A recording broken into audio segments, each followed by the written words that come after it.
देखो यार, मुझे नहीं पता भाई इस वर्ल्ड कप में क्या होने वाला है। पोर्चुगल कितने आगे जाएगी, जीतेगी नहीं जीतेगी, क्या होगा क्या नहीं होगा, आई डोंट नो एनीथिंग। लेकिन आज जो हमें चाहिए था इस मैच से वो हमें मिल चुका है यार। रोनाल्डो को हमें बहुत क्रिटिसिज्म सुनने को मिलता था एज अ फैन कि रोनाल्डो का तो वर्ल्ड कप के नॉकआउट स्टेज में एक भी गोल नहीं है। इनफैक्ट अभी एंथनी गॉर्डन ने भाई ऑफ द बेंच आके 2 असिस्ट दे दिए। तो कुछ बेवकूफ लोग ये कहानी फैला रहे थे एंथनी गॉर्डन के भी 2 कंट्रीब्यूशन आ गए, रोनाल्डो का कोई कंट्रीब्यूशन नहीं है। हालैंड ने अपने पहले नॉकआउट में गोल मार दिया लेकिन रोनाल्डो का। भाई अब सारे कुत्ते चुप हो जाएंगे, सारे कुत्ते अपने बिल में बैठ जाएंगे। हमने 2 मैचेस आज देखे हैं यार। एक स्पेन वाला मैच देखा है, एक पोर्चुगल वाला मैच देखा है। अब अगले राउंड में, राउंड ऑफ 16 में पोर्चुगल और स्पेन दोनों एक दूसरे के आमने सामने आएंगी। देखो ऑनेस्टली, दोनों मैच देखने के बाद, दोनों ही टीमों के मैच देखने के बाद और दोनों ही टीमों के सो फार इस टूर्नामेंट में जर्नी को देखने के बाद मैं ये नहीं कह सकता भाई कि पोर्चुगल स्पेन से ज़्यादा आगे टीम है, पोर्चुगल स्पेन से बेहतर टीम है। स्पेन ने आज के मैच में जो दिखाया है वो साफ जाहिर करता है कि स्पेन की ये टीम बहुत बढ़िया है। इनफैक्ट आज तो विदाउट लमीन यमाल को कंटेन करने के बाद भी स्पेन ने दिखाया है कि भाई वो कर सकते हैं। उन्होंने 3 गोल स्कोर किए हैं। इन दोनों मैच की हम आज इस वीडियो में बात करने वाले हैं भाई, तो बने रहिए अंत तक इस वीडियो में। और भाई चैनल को सब्सक्राइब नहीं किया है तो सब्सक्राइब कर लो, वीडियो को लाइक नहीं किया है तो लाइक कर दो। किस बात की देरी है भाई, फटाफट से हम शुरू करते हैं भाई स्पेन वर्सेस ऑस्ट्रिया वाले मैच की।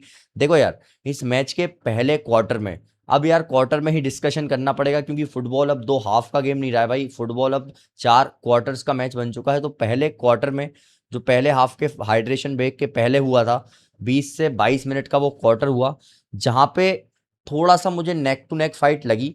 पोजेशन के मामले में बात कर लूँ, अटैक वाली ऑफकोर्स यार स्पेन बना रही थी, बट थोड़ा अगर मैच देखा है आपने तो आपको समझ में आएगी भाई कि नेक टू नेक फाइट थी उस क्वार्टर में पर्टिकुलरली। लेकिन फिर भाई सेकंड क्वार्टर में अराउंड 35-36 मिनट पे स्पेन की ये टीम गोल स्कोर कर देती है। भाई वो बेहतरीन बॉल मार्क कुकुरेया की, जिसपे ओयारज़बाल ने एक टैप इन मारा, शानदार उसकी पोजीशनिंग ओयारज़बाल की उस बॉक्स में, जिस वजह से वो गोल स्कोर कर पाया। उसके बाद से स्पेन की ये टीम चढ़ गई थी एकदम, स्पेन की ये टीम पूरे कंट्रोल में आ गई थी। उसके बाद से, उस गोल के बाद से इस मैच में कुछ बचा नहीं था, कुछ सारी चीजें खत्म हो चुकी थी ऑस्ट्रिया के लिए। ऑस्ट्रिया ने इनफैक्ट ट्राई भी नहीं किया कि भाई हम यहां से कुछ कर पाए। उन्होंने एक गोल की लीड को प्रोटेक्ट करने के लिए देखा। सेकंड हाफ शुरू होता है वहां पे, और सेकंड हाफ शुरू होने के बाद 2-4 मिनट के लिए ऐसा लगा कि यार ये कुछ चाह रहे हैं करना, क्योंकि अपराइट उन्होंने 2-3 चेंजेस किए अपनी लाइनअप में, अटैकिंग चेंजेस डाले। 2 उनके जो डबल पिवट्स खेल रहे थे उनको हटा के नए प्लेयर्स को डाला गया।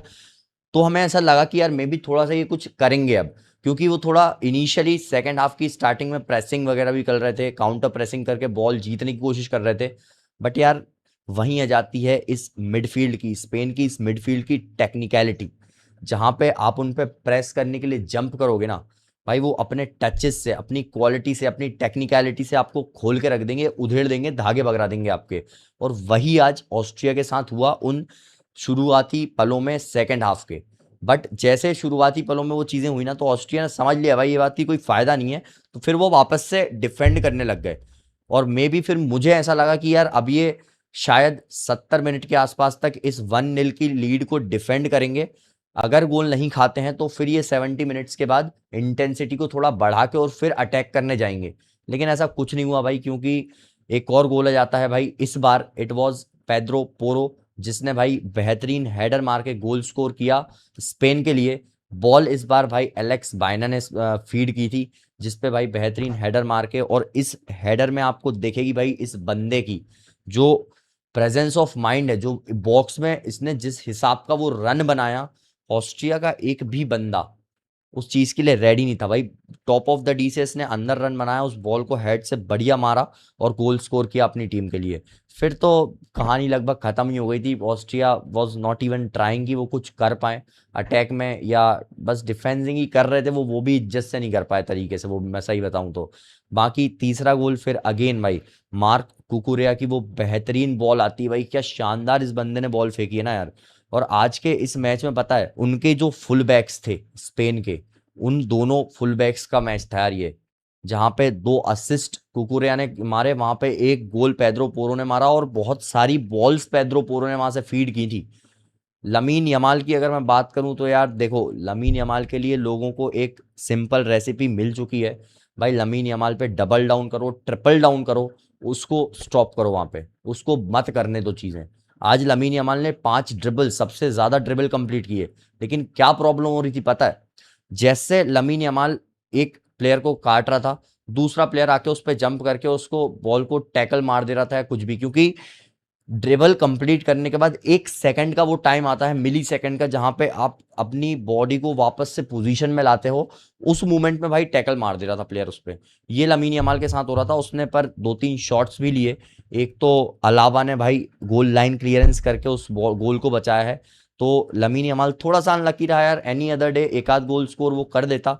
बट ठीक है भाई, लमीन यमाल के ऊपर जब 3 प्लेयर चढ़ जाते हैं ना, तो इन लोगों को इधर से लेफ्ट फ्लैंक से और सेंट्रली थोड़ा स्पेस ज्यादा मिल जाता है। इस वजह से लमीन यमाल जो है बेशक कुछ ना कर रहा हो, लेकिन वो यहां से दूसरे प्लेयर्स के लिए मदद कर देता है। तो ये कहानी बढ़िया थी आज के मैच में, और बहुत ज्यादा कुछ इस मैच में बात करने के लिए है नहीं, क्योंकि वो जो पहला गोल पड़ा जैसा कि मैंने बताया, उसके बाद it was Spain all over in the game, dominate करके 1 साइडेड विन स्पेन ने इस मैच में ली है 3-0 से। मेरी प्रिडिक्शन थोड़ी सी गलत हो गई भाई, 2-0 की प्रिडिक्शन थी, लेकिन ठीक है यार, इट्स ओके, कोई बात नहीं भाई, थोड़ा क्लोज था। लेकिन अब हम बात करें भाई दूसरे मैच की, जो एक थोड़ा सा कंट्रोवर्शियल मैच रहा है, जिस मैच में थोड़ा ड्रामा हुआ, थोड़ी कंट्रोवर्सीज हुई, और अब लोग बाग इस चीज पे चिल्ला चिल्ला के बताएंगे कि भाई वो पेनल्टी नहीं थी, भाई वो ऑफसाइड नहीं थी। लेकिन यार at the end of the day it's the referee जिसका डिसीजन फाइनल होता है।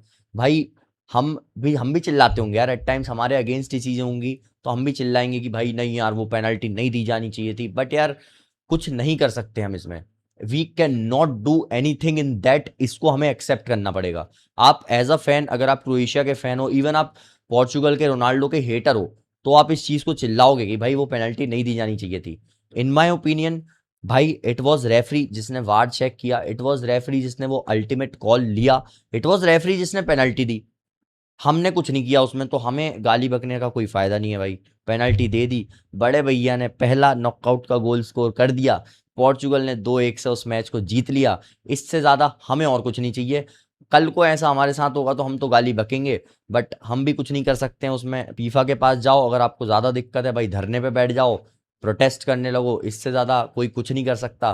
गोल हो गया, मैच जीता जा चुका है, पोर्चुगल राउंड ऑफ 16 में पहुंच चुकी है, बात इतनी सी है। लेकिन बात करें अब अगर मैच की, तो यार मैच में कहानी कुछ ऐसी थी ना, जब मैच शुरू हुआ तो एक्चुअली लगा शुरू के 10-12 मिनट, इनफैक्ट जो हाइड्रेशन ब्रेक था उस तक, कि यार ये पोर्चुगल की टीम आज कुछ नया लेके आई है भाई। ये पोर्चुगल की टीम थोड़ा ज्यादा डायरेक्ट खेल रही है, थोड़ी ज्यादा इंटेंसिटी डाल रही है, और उसी के चलते भाई इनिशियली कुछ चांसेस भी बने, जहां पे नूनो मेंडिस की वो एक थ्रू बॉल थी राफेल लियाओ के लिए, जहां राफेल लियाओ ने अपनी स्पीड का बेहतरीन इस्तेमाल करके एक कटबैक डाला।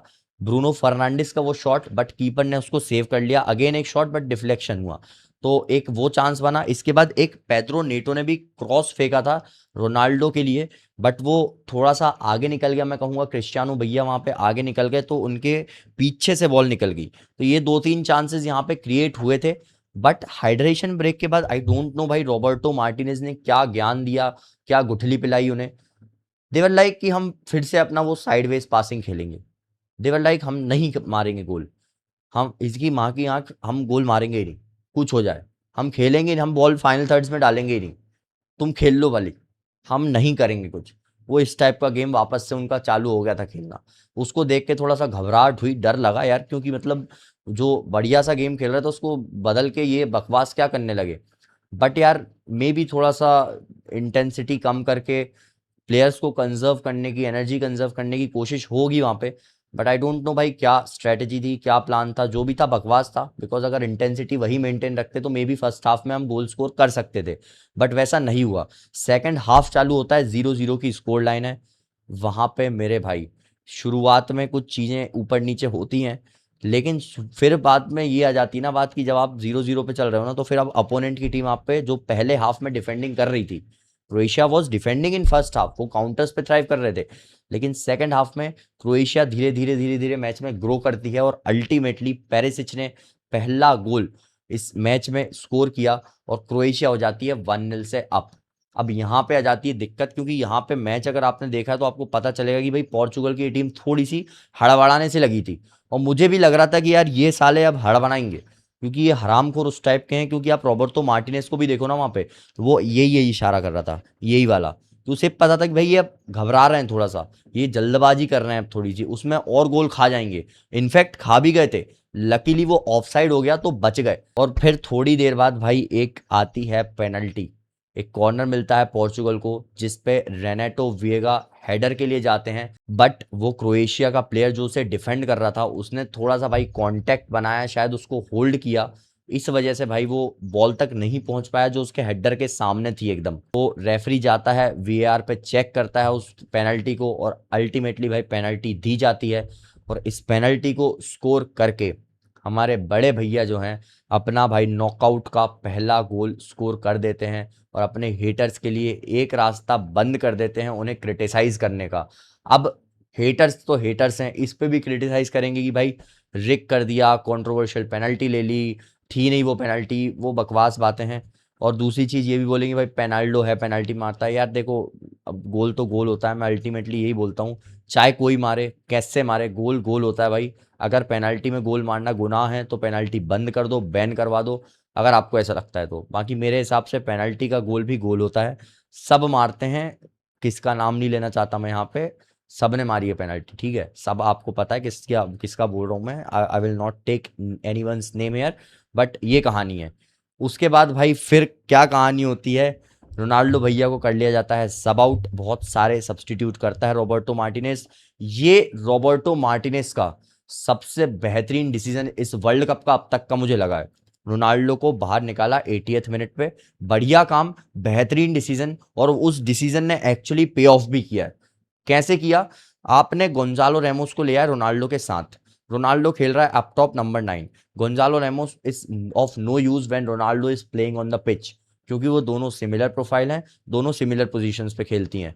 तो अगर आप गोंजालो रेमोस और रोनाल्डो को साथ ला रहे हो, बकवास काम है। बट यहाँ पे रॉबर्टो मार्टिनेज ने एक ब्रेव मूव किया आज, जो भाई उसे डीआर कॉन्गो वाले मैच में भी करना था, मैंने यही बोला था। आज उसने भाई रोनाल्डो को बाहर निकाला, गोंजालो रेमोस को आगे खिलाया नंबर 9 की पोजीशन पे, और उसका रिजल्ट आपको ये मिला कि राफेल लियाओ का एक क्रॉस आता है, वहां पे गोंजालो रेमोस फ्रेश लेग्स आपको एक बहुत बढ़िया रिजल्ट निकाल के देता है। उसने जंप किया, हेडर मारा उस बॉल पे, and boom, that's a goal, second goal for Portugal. Portugal 2-1 से अप हो जाती है इस मैच में। 90+4 मिनट पे वो गोल स्कोर किया गया था, 10 मिनट का एडिट टाइम यहाँ पे दिया गया था, 6 मिनट क्लॉक पे बच रहे थे, गोल का थोड़ा सा कंट्रोवर्सी थी, वो सारी चीज़ थी, तो 10 मिनट से बढ़ा के और आगे कर दिया गया टाइम। लेकिन मेरे भाई फिर कहानी ये होती है, 90+12 या 13th मिनट पे क्रोएशिया कर देती है एक और गोल स्कोर। अब यहाँ पे कहानी क्या हो रही है, यहाँ पे भाई प्लेयर जिसके पास बॉल गई थी, जिसने असिस्ट किया था, वो ऑफसाइड था। बट क्या बोला जा रहा था कि क्योंकि पोर्चुगल के प्लेयर से बॉल लग के आई है तो वो ऑफसाइड नहीं देना चाहिए। बट यार यहाँ ऑफसाइड का रूल थोड़ा सा समझना पड़ेगा आपको। ऑफसाइड का रूल ये कहता है, अगर प्लेयर इंटेंशनली बॉल डाल रहा है तो then it's not a offside. But अगर प्लेयर से डिफ्लेक्ट होके बॉल आ रही है, जैसा कि यहाँ पे रेनेटो वेगा के सर पे टकरा के बॉल आई थी, उसने मारा नहीं था, वो झुका हुआ था, उसके सर पे लग के और इधर पीछे चली गई, तो वो फिर ऑफसाइड होगी, दैट इज ऑफसाइड।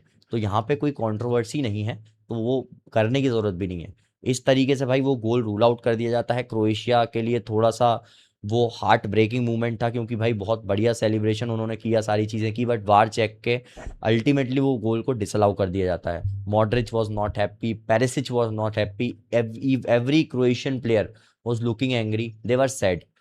बट फिर मैच रिज्यूम होता है, थोड़ी देर चलता है, 2-4-5 मिनट, बट अल्टीमेटली भाई फिर फाइनल विसिल बजती है, एंड इस तरीके से पोर्चुगल 2-1 से इस मैच को जीत के, बहुत बढ़िया तरीके से तो मैं नहीं कहूँगा, अपनी जगह लेकिन बना लेती है राउंड ऑफ 16 में। और अब उन्हें राउंड ऑफ 16 में फेस करना है स्पेन को, जो उनका भाई बहुत बड़ा टेस्ट होने वाला है, बहुत बड़ा उनका टेस्ट होगा। क्योंकि जो मैं देखा हूँ आज के मैच में भाई, दोनों मैच में मेरे को भाई स्पेन बढ़िया टीम लगी है, स्पेन बहुत बेहतर टीम लगी है in comparison to Portugal. But यहाँ पे एक कहानी वही आ जाती है जो थ्योरी चल रही थी कि पोर्चुगल को भाई खेलना था इस ब्रैकेट में आके, क्योंकि ये ऑलरेडी इन टीम्स के अगेंस्ट खेल चुके हैं, ऑलरेडी ये इन टीम्स को हरा चुके हैं। स्पेन को ऑलरेडी पोर्चुगल हरा चुकी है कंटेन करके लमीन यमाल को, बहुत बढ़िया इंटेंसिटी डाल के। तो एक कॉन्फिडेंस वाली जो बात होती है ना, वो उनका हाई होगा। तो ये कॉन्फिडेंस लेवल हाई होने की वजह से उनका काम यहाँ पे बन सकता है। बाकी हम बात करेंगे अपनी प्रीव्यू वाली वीडियो में जब वो मैच होगा तब। आज के लिए इतना ही। अगर आपको वीडियो पसंद आई हो तो वीडियो को लाइक कर देना, चैनल को सब्सक्राइब कर लेना। मैं मिलता हूँ आपसे अगली वीडियो में, तब तक के लिए टाटा गुड बाय दोस्तों।